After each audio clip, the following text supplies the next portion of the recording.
Hello everyone, Happy New Year to all of you. In this video, I would like to introduce the dynamic couple of the Bollywood film industry, Ritesh and Janelia Deshmukh. In the upcoming clip, Janelia narrates how she and her husband navigate through arguments, fights, and misunderstandings in their marriage, answering interesting questions like who apologizes first, who holds on to resentment, who forgives, and how they eventually move on. So let's listen in. I don't think there's any patch up as such. I think Ritesh just forgets that there was ever an issue. So I hold on sometimes. I try to let go. I've become much better, I think, with time. But I think the attitude that he has, which I wish I did, but it doesn't matter.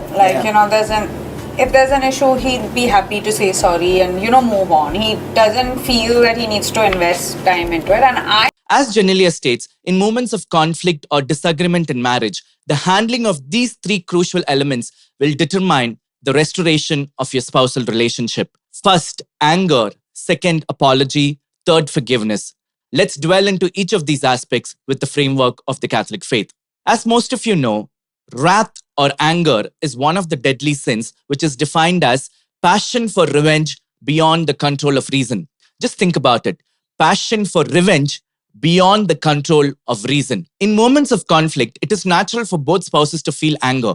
However, the crucial aspect is to channel that anger towards resolving the issues and rectifying the situation rather than trying to seek revenge on one's partner. Many couples struggle to move on from their past conflicts because their anger is driven by a wish to make their spouse pay for their actions. In such cases, the lingering anger poses a threat to reconciliation and endangers the relationship. This form of anger is highly detrimental and presents a significant risk to marriages and any other relationships. Make sure your anger is righteous and it is channeled to make things right. Second, apology. After a fight, if you ever realize that you are at fault, display the humility to offer a sincere and genuine apology.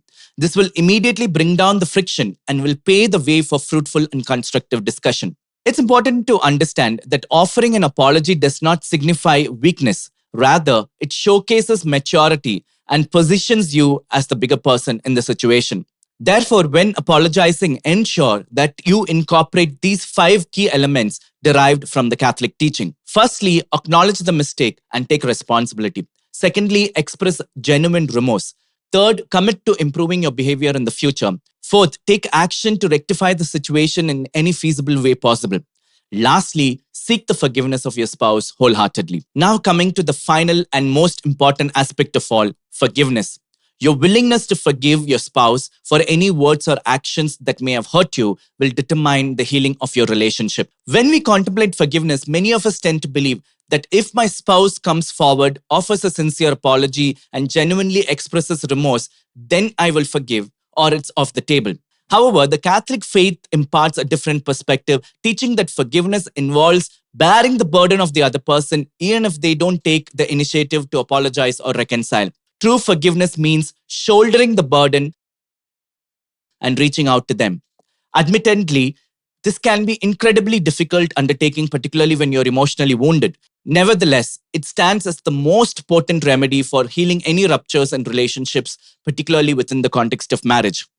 As for the million-dollar question, how many times should I forgive? Well, as the scripture clearly states, 70 times 7. You might say that's unreasonable, but the reason why God expects us to forgive 70 times 7 is because precisely He forgives us 70 times 7, even when we are not remorseful and contrite. God is asking us to do what He's doing for us. Finally, I would like to end with this verse, Sirach 27:30, which states that wrath and anger are hateful things, but the sinner holds them tight.